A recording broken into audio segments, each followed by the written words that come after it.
Ian Cameron, goeiemôre, baie welkom hier by ons. Môre Isak, baie dankie. Lekker om saam te gesels. Vroeg, ja, is nie so lekker saak om oor te gesels nie, maar lekker om jou te sien, maar skokkende beweringe. Wel, mens wil dit nou beweringe noem, maar in Suid-Afrika waarin ons vandag leef, ek vat dit nou maar as feite, jong.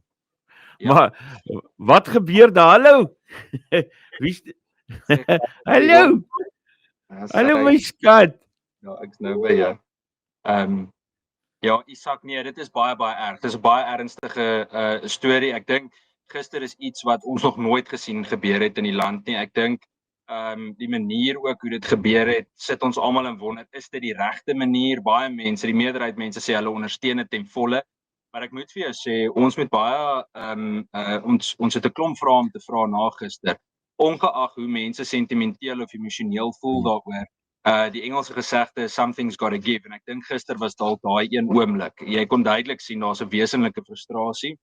En ek moet eerlik wees, ek deel Mkhwanazi se frustrasie. Jy vra keer op keer vra oor korrupsie. Die minister het nog nooit, vandat ek die voorsitter van die komitee is, het hy my nog nooit geantwoord in detail met 'n ordentlike antwoord oor enige vorm van korrupsie nie. Alles staan eenvoudig stil. So dalk was dit die manier om die pleister gister af te ruk.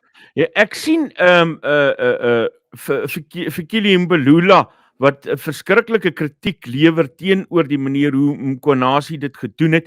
En ja, dit bepaald in 'n ideale situasie sou dit die verkeerde manier gewees het, maar nou sien ek Johan van Loggenberg skryf 'n baie belangrike ding. Hy sê serious eruptions are starting to show over at SA Police Service. Years and years of neglect, years of state capture hangover, slowly starting to give in. Likely the most toxic and crime-infested government department around. There is irony in all of this. Wat dui op wat jy hierdie frustrasie wat jy van praat. Ja, nee, absoluut. Daar's geen twyfel dat dit die waarskynlik die ek sien party mense sê dit is die grootste misdaadsyndikaat in die land. Ek dink daar's sekere politieke partye met wie mense dit kan vergelyk en sal moet debatteer, maar ongetwyfeld groot betrokkenheid. Dit maak net absoluut sin. As ons kyk, daar's byvoorbeeld onlangs 'n bevordering gewees van 'n spesifieke generaal in die Valke, generaal Mboto.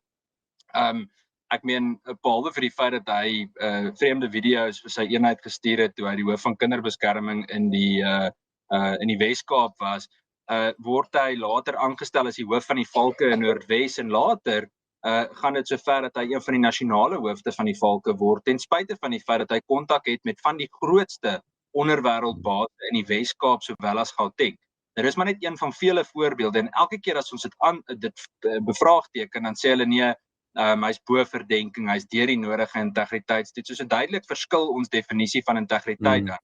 Wat gister gebeur het, en ek dink die goed waarop ons moet stil staan, is die duidelike streep wat getrek is rondom Shadrack Sibiya, wat die adjunkt nasionale kommissaris is, en natuurlik die minister. Ek sal nou terugkom na die minister toe, maar wat Sibiya betref, dink ek Sibiya het gister te vinnig gereageer. Ek dink hy moes stil gebly het eers, hy moes gekyk het hoe speel die ding uit. Maar die feit dat hy so vinnig begin verdedig het en begin praat het van Mkhwanazi as 'n sogenaamde warlord, dink ek was te vinnig. Hy moes nie uit die heup geskiet het nie. En dit laat homself nie net swakker lyk nie, maar dit laat homself lyk asof hy te vinnig probeer verdedig. As hy niks het om oor te bekommer nie, dan behoort 'n luitenant-generaal nie so emosioneel op te tree of so vinnig terug te skiet nie. Ook die betrokkenheid met Kat Motlala. Nou Kat Motlala is belangrik, iets wat nie gister genoem is nie. Jy sal onthou 'n tyd terug het hulle almal noem maar Mam Kize wat Royal AM Sokkerklub gekoop het, is haar huis in 'n klopjag deursoek deur die inkomste diens, en toe die belastinggader daai klopjag gedoen het, is daar beslag gelê op 'n klomp semi-outomatiese aanvalsgewere. En amper al daai gewere was geregistreer op 'n sekuriteitsmaatskappy wat aan Motlala behoort. So 2-3 maande terug, toe stuur ek 'n hele lys vrae vir die minister van polisie, sowel as Sira, sowel as die nasionale kommissaris, om te vra, maar hoe op aarde is dit moontlik dat Motlala aanhou wegkom waarmee hy wegkom? as hierdie tipe oortredings is, want klomp van daai wapens is na my mening gekoppel aan taxi oorloë en sluipmoorde. En nog steeds kry ons nie 'n antwoord nie. En dis maar net een van vele voorbeelde. Wil jy nie net vir ons voordat ons by die minister kom, dalk net so 'n bietjie meer inligting rondom Mklala gee, hierdie Kats Mklala, wie is hy? So Kat Mklala is 'n omstrede, deesdae as hulle nie wil sê krimineel nie, dan sê dit 'n omstrede besigheidsman. Maar ons noem hom wat hy is 'n krimineel. Kat Mklala het 'n wesenlike invloed gehad in die mediese dienskontrak vir die polisie van oor die 350 miljoen rand wat so 'n paar maande terug gestop is, maar miljoene rande is reeds oorbetaal in daai spesifieke transaksie. En dit word dan gesê dat Mklala en generaal Sibiya daai kontrak of daai ooreenkoms saam bereik het en dat Sibiya 'n leidende rol daarin gespeel het. Mklala staan ook bekend as iemand wat betrokke was en is by ander sogenaamde besighede van die departement van gesondheid in Gauteng. Julle sou onthou die omstrede Tembisa Hospitaal kwessies. Daar's 'n koppeling met Babita Deokaran se sluipmoord, die swart sluipmoord by Transnet wat die verkeerde persoon blykbaar geteken is. So gaan die lys aan. So Mklala is 'n duistere figuur. Iets wat ek gister oor herinner is wat ek al vergeet het oor Mklala, is dat hy destyds groot maatjies was met die hoof van die Ekurhuleni Metropolisie en sodoende het hy blou ligte in sy voertuie gekry. Hy het ook 'n registrasie van sy voertuie gekry op die stelsel van Metropolisie, soos asof dit polisievoertuie is. En dit is hoe hulle, gunsies vir mekaar gedoen het. Klomp ander voorbeelde. Ek het gister verslag gekry dat hy ook blou lig beskerming gehad het tot en met onlangs wat hy gearresteer is. En dat die Gautengse blitspatrollie hom blykbaar geëskort en opgepas het. So ons sal dit moet kyk. Dit is nou maar nog net beweringe daai gedeelte. Ek het dit gister opgevolg. So ons sal moet kyk wat gebeur volgende rondom hom. As sy beweringe oor Senzo Mchunu waar is dit 'n baie groot teleurstelling. Jan? Uiters. Isak, ek dink ons almal wou gehad het dat die verhouding met Mchunu moet hou en dat dit 'n volhoubare termyn moet wees met 'n minister wat regtig dinge omdraai. Ek hou persoonlik, baie van die minister, as jy met hom praat en met hom kontak het en goed, hy praat reguit, hy het goeie idees, goeie planne en so. Maar ongelukkig was daar nog nie regtig resultate gewees nie. So ek kan ook nie teruggaan en sê maar hier's 'n lys positiewe goed wat gedoen is nie. Ons het nog nie iets wesenlik gesien nie. Daar's 'n klein afname in moord, en alhoewel dit verwelkom moet word, sal dit 'n baie groot teleurstelling nou wees as dit die finale spyker in die kus is en dat hierdie goed waar sou wees. Ek dink dit kom vir almal 'n baie groot teleurstelling. Wel, as dit jou sal help, ek weet Helen Zille het al vir my gesê Jacob Zuma is 'n vreeslike aangename mens om mee te kuier en daar is baie mense wat dieselfde van Julius Malema getuig. So net so dat jy dit Ian, maar op 'n ernstige vlak die beïnvloeding van die eenheid wat politieke moorde moet ondersoek en dis 'n baie ernstige aantuiging en 'n ernstige kwessie wat vir ons net donker dinge inhou as al hierdie goed wat Kwanasie gister openbaar het naasten by waar is. Ja nee, verseker. En kom ons kyk sommer 'n bietjie van 'n ander hoek af as jy kyk byvoorbeeld die onderhoud wat Paul Sullivan gister gedoen het wat hy gesê het hy wil sien hoe Kwanasie val. Sê dit vir my dat die hele politieke moorde eenheid, die hele kwessie rondom dit voel vir my asof dit een groot politieke geveg is. Hierdie gaan oor 'n magspel Ek kan nie my vinger op dit sit rondom Konasi nie. Ek wil glo hy wil regtig hê die polisie moet herstel. My kontak met hom en die resultate wat hy al gewys het, sê vir my hy is bo verdenking. Natuurlik glo ek nie hy sal hierdie tipe aantuigings maak of sê sonder dat daar 'n vorm van bewys is nie. Maar as ons gaan kyk na wat O'Sullivan gister gesê het en spesifiek sy koppeling met die arrestasies wat ons gesien het van senior misdaadintelligensielede oor die afgelope maande of weke, dan wil 'n mens wonder of hier nie 'n ander agenda ook was nie. Dit was ook interessant gister toe Konasi noem dat hy vind dit snaaks hoe die manier hoe die ondersoekdirektoraat teen korrupsie slegs hierdie hoek gevolg het rondom of die spesifieke benadering eerder gevolg het met die arrestasies van die misdaadintelligensie hoofde toe hulle ingewag het en jy weet met 'n vreeslike show eintlik gearresteer het, waar hulle byvoorbeeld 'n week later met Brian Molefe hulle is hulle in kennis gestel oor die handig julle self oor ons gaan gou hof toe en julle is weer uit op bord. So dit wil vir my lyk as jy kyk na die politieke moorde eenheid dat daar tog 'n bietjie van 'n alternatiewe motief was vir die werklike ontbinding.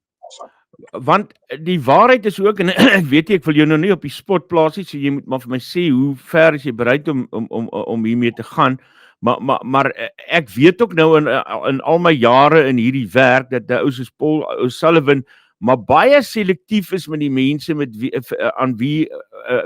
vir wie hy tot 'n val wil bring, en dat sy naam baie nou aan Sibiya gekoppel word. Wat waarskynlik dan uit my kyk uit daarvan deel is van die politieke ry rondom hierdie ding. Ja, absoluut. Nee, sonder twyfel, jy weet hy het amper 'n bemarker geword vir iemand soos Sibiya. En geen probleem, jy weet van die werk wat gedoen is goeie werk en is akkuraat en so. Ek dink dat die beginsel is ons moet objektief kan bly. Jy weet, ek sê nou vir jou, ek kom goed oor die weg met die minister van polisie. Maar as hy 'n krimineel is, dan moet hy groet en ons moet dan dit hanteer, dienooreenkomstig. Ons kan nie terugstaan en sê omdat jy oulik is, kan jy maar kry jy net 'n jy weet 'n bietjie van 'n pak slaan nie. Dit werk nie so nie. So ja, as jy gaan kyk na Sullivan spesifiek oor die jare, en jy kyk ook, ek sien klaar op sosiale media waar daar invloed was van Sibiya, en dit is ook nou maar net nog hoor sê wat my betref, maar jy weet invloed was rondom huishoudelike geweldsake teen Sullivan. So jy weet waar trek jy die streep? Ek dink in beginsel Isak, en dis weer eens wat die gemengde of gebroke kommunikasiestrategie van die polisie gister aangedui het, is daar's geen vorm van eenheid van poging in die polisie op die oomblik nie. En ek haal nou vir hom Konasi uit daai prentjie uit, want ek dink hy's die enigste een wat gister met 'n mate van eenheid van poging gekommunikeer het met polisielede en seniorlede wat rondom hom sit en staan. Maar gister die minister reik 'n verklaring uit wat praat oor sy ANC-veldtog, toe kom Sibiya en hy klim weer op die nuus en praat alleen, dan kom O'Sullivan weer met 'n ander prentjie en hy's nie in die polisie nie. Dit was absoluut 'n chaos gewees en niemand praat met die nasionale kommissaris nie. Hy's nowhere to be seen. So ja, is groot chaos. Ek het later vandag 'n perskonferensie by die parlement en ek glo hierdie sal dit seker oorheers. En ja, ons moet kyk wat gebeur volgende. Ian, ek het toe ek 3 jaar gelede het ek vir die eerste keer op hierdie program gesê dat ek dink ons baie ernstig op pad is na iets soos Kolumbia en daai tipe state waar die wetteloosheid so wyd strek en so hoog ingaan, nê, dat daar mense is wat baie kwaad was vir my daaroor en gesê het, "Jesus, maar dis maar onnodig negatief." Maar hierdie soort goed, Ian, is die aanduiding van 'n baie groot verval in ons stelsel wat meer as net 'n regryk nodig het. Nee, maar jy's heeltemal reg. Ons kan lankal vergelyk word met lande soos Kolumbia en Mexico, geen twyfel nie. Hierdie wat gister gebeur het, as dit die beeld is op die nasionale bestuursvlak van die polisie, dan sit ons geen wonder dinge lyk soos dit lyk op grondvlak. So ek het geen twyfel nie. Ek dink as jy gaan begin werklik diep grou en jy gaan kyk na hoeveel aanklaers moontlik ook betrokke is, jy weet mens moet nou versigtig trap rondom regters seker, maar ek dink regtig as jy gaan krap, gaan jy waarskynlik baie skrikwekkende dinge begin sien. Die feit dat iemand soos Julius Malema op die komitee kan sit wat onderhoude doen met regters, is klaar integriteitskwessie. Ja. Ek meen, hy bly in die huis van een van die grootste onwettige sigaretsmokkelaars in die land. En wat my betref ook, kom ons noem hom ook maar omstrede besigheidsman. Maar hy sit en help kies regters. Dit maak mos glad nie sin nie. So hier is 'n integriteitskrisis van formaat in hierdie land. Ian, daar's 'n belangrike ding wat Mkhwanazi vir my gesê het, whether hy nou reg was gister of nie. Dis nie die punt nie, maar wat hy wel gesê het, is dat daar is geen rede vir enige polisieman, vir enige politikus om 'n verhouding, net so naby verhouding met enige krimineel te hê nie. Absoluut. Dis heeltemal reg. Ek kan hom glad nie, ek stem volkome saam. Meng jy met die semels dan vreet die varke jou op. Jy is nie veronderstel om te sit in vergadering kies en WhatsApps te stuur met kriminele nie. As jy weet bewus is van iets en daar is so een of ander verhouding, dan behoort jy te praat. Anders is jy net so sleg soos daai krimineel. So is heeltemal reg. Daar's geen gronde daarvoor nie, veral nie in die situasie waar ons tans bevind met korrupsie en misdaad in die land nie. Dit is 'n absolute krisis en dit is baie belangrik dat enige iemand wat betrokke is om die stryd aan te sê bo verdenking is. Ek sien intussen het pas by my media verklaring deurgekom van die Masimola af. The National Commissioner of SAPS, General Fanny Masimola, will this week announce the appointment of an acting divisional commissioner for crime intelligence, and then he will also update the media on ongoing police operations that are underway to prevent and combat crime. The general assures the nation that daily crime combating operations and normal day-to-day policing at stations and other SAPS services points continues. Is 'n verklaring wat die kommissaris pas gelewer het. Jan, julle hou die saak dop en kyk waarheen hy gaan, enige optrede en wat op die oomblik beplan word. So Isak, ons het nou gevra vir 'n dringende debat in die parlement, maar dit is natuurlik nie die oplossing nie. Ek dink dit is belangrik dat dit gedoen word en dit goed bespreek word en openbaar word en so. Maar daar sal 'n nodige sessie met die portefeulje komitee ook wees. Ek dink nie hierdie is slegs 'n portefeulje komitee kwessie nie. So ek het vir die speaker ook geskryf van die nasionale vergadering om te vra dat ons ook 'n geslote sessie kan hou wat ons net kan beplan oor wat al die remedies tot ons beskikking is. Dit maak dit uniek weens die aanstelling van die minister sowel as die nasionale kommissaris deur die president gedoen word, en sodra die president betrek word, dan is daar ander meganismes en remedies ook tot 'n mense beskikking, en ek wil seker maak ons doen dit reg en volgens die boek. Dinge is reeds so gemors, of ons dit nou in 24 uur of 72 uur doen, dit gaan nie 'n verskil maak nie, so ek wil seker maak ons doen dit reg.